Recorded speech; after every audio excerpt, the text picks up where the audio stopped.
Trudy here with Heal Wellness and Therapy, and I am so excited to share this 4-part series with you. So I am collaborating with my good friend, and she has the courage to embark on a new part of her life as a writer. So I want her to introduce herself, tell us about this new part of her career, and we are going to talk anxiety and panic. Hey, Trudy, thank you so much for letting me be here today. I'm Marsha Tabor, and I have embarked on this new journey of writing a chapter in a book. The book is called Shine Your Light, and it's collaborated by April Adams Pertwee. It's available on Amazon, and my chapter in the book is on panic attacks. There's 12 other women participating in this book where everyone is overcoming something, not necessarily panic attacks.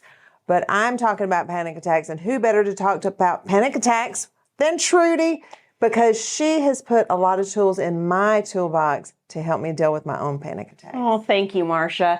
So today what we're going to begin with is step 1 of 4 tools on dealing with anxiety, stress, and panic attacks. So we have to begin with, where do these panic attacks come from, right? Yes. So they originate from the fact that us humans, like every other animal on the planet, are here for one reason and one reason only. And what is it? Stay alive. To survive. So when we think about where does the survival response happen in our body, it's in our brain.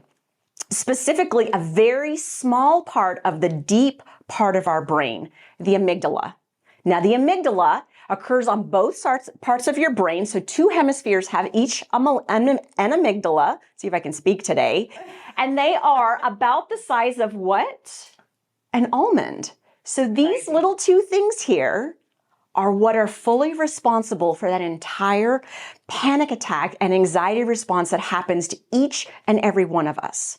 Now, what's so important for us to talk about today is that the responses that the amygdala give us are normal. We wouldn't be alive without them.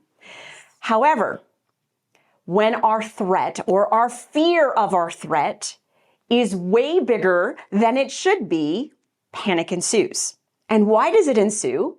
Because our amygdala is part of the autonomic nervous system.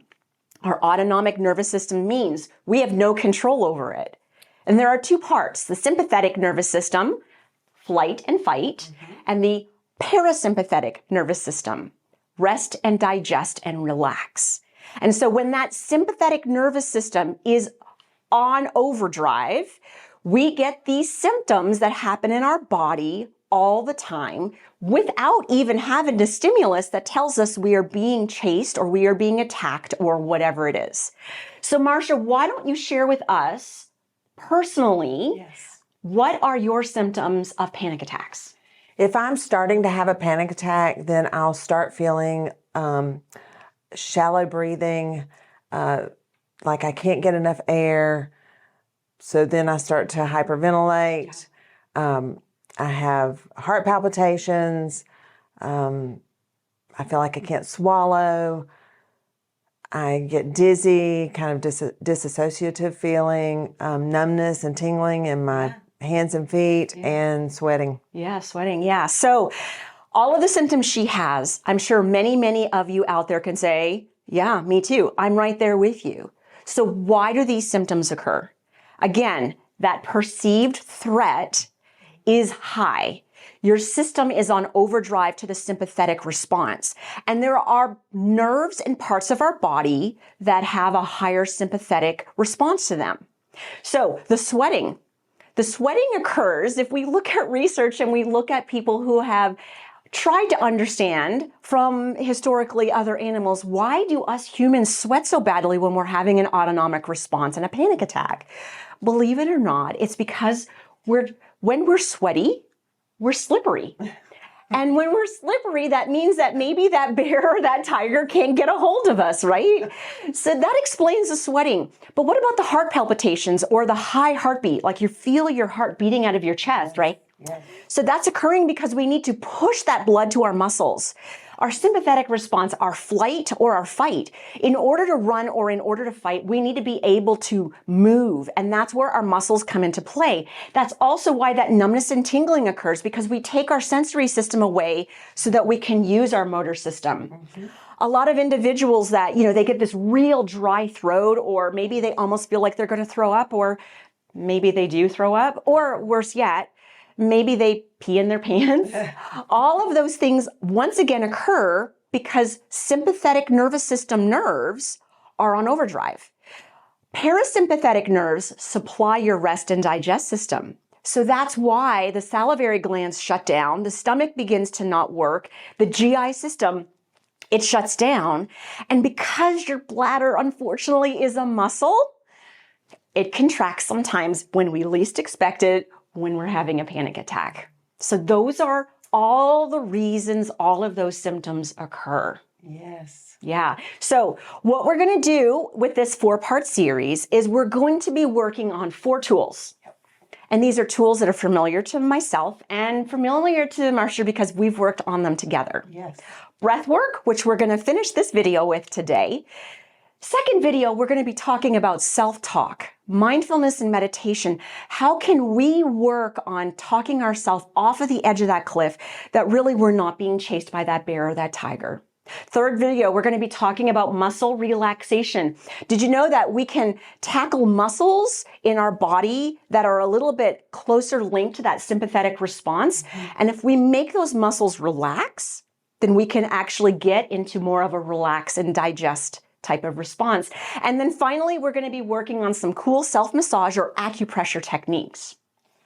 It's going to be fun. It's all good stuff. Okay, so let's begin with teaching everyone the 4-7-8 breath. We've worked on it before. Dr. Andrew Weil, W-E-I-L, is really the physician who pioneered this breath work for people with anxiety and panic attacks.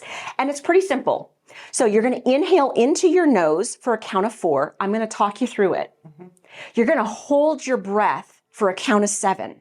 And then you're going to exhale out through your mouth, kind of like you're blowing out birthday candles for a count of 8. Got it? You ready? I think so. Okay. So let's sit up nice and tall. Okay. Let's place our feet, that's feet, flat on the floor. Rest your hands down onto your thighs. Relax your shoulders. Lengthen your neck and settle your chin. Place your eyes in a nice closed, relaxed position. Now, if you're at home and you've got some anxiety, or maybe you're on the urge of a panic attack, don't close your eyes. Remember, those eyes really dilate, right? So if you completely close them, can you see that that might actually cause more anxiety? So just downcast your eyes so that you're not looking up and being stimulated. You ready, Marsha? Okay. Take a nice deep inhale for 4, 3, 2, 1. Hold your breath. 7, 6, 5, 4, 3, 2, 1. Out through that mouth. 8, 7, 6, 5, 4, 3, 2, 1. Inhale. 4, 3, 2, 1. Hold your breath. 7, 6, 5, 4, 3, 2, 1. Exhale mouth. 8, 7, 6, 5, 4, 3, 2, 1. One more time. Inhale, belly. 4, 3, 2, 1. Hold. 7, 6, 5, 4, 3, 2, 1. Exhale, mouth. 8, 7, 6, 5, 4, 3, 2, and 1. So, tool number 1, video number 1, breath work. Literally can save you from a panic attack if you're starting to feel that heart begin to race, that throat begin to dry, or maybe it's like, whew, is it hot in here?